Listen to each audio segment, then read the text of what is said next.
Hi, உங்கள் ஜெயராஜ். மீண்டும் உங்களை சந்திப்பதில் ரொம்ப மகிழ்ச்சி.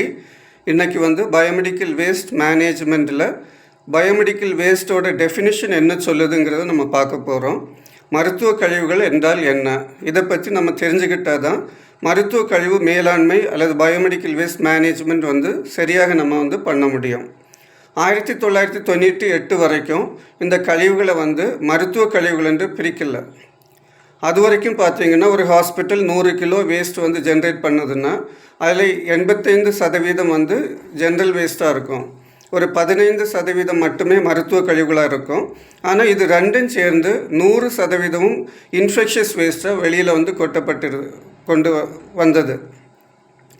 1998 இதோட பிரச்சனைகளை கவர்மெண்ட் உணர்ந்துட்டு ஒரு ரூல் கொண்டு வந்துச்சு. அதுதான் biomedical waste handling and management rules 1998.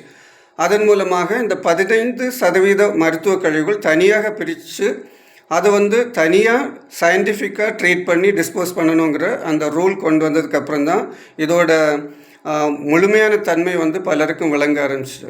இப்போது 2016 அது அந்த மேம்படுத்தப்பட்ட rules biomedical waste management rules 2016 கொண்டு அது இன்னும் மேம்படுத்தப்பட்டு கொண்டு இருக்கிறது.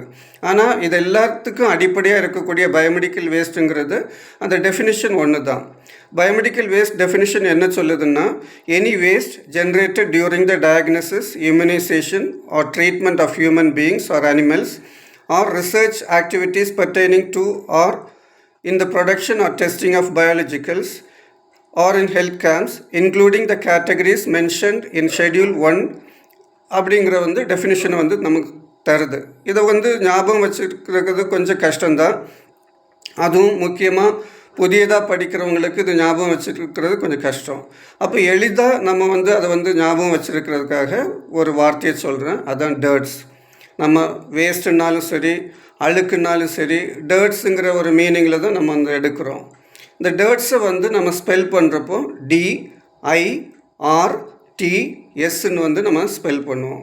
D stands for diagnosis, I stands for immunization, R stands for research in humans or animals, and T stands for treatment, and S stands for any category that comes under Schedule 1 of Biomedical Waste Management Rules.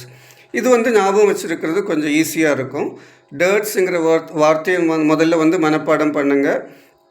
D stands for diagnosis, I stands for immunization, R stands for research in humans or animals, and T stands for treatment, and S stands for Schedule 1 of rule. இது ஞாபகம் வச்சாச்சுன்னா நமக்கு இந்த definition சொல்கிறது ஈஸியாக இருக்கும். இப்போ திரும்ப நீங்கள் சொல்லி பாருங்கள், கண்டிப்பாக அது ஈஸியாக தெரியும். இந்த டிப்ஸ் உங்களுக்கு உபயோகமாக இருக்கும்னு நான் நம்புகிறேன். இன்னும் மேலும் பல தகவல்களோடு திரும்ப உங்களை சந்திக்கிறேன். நன்றி, வணக்கம்.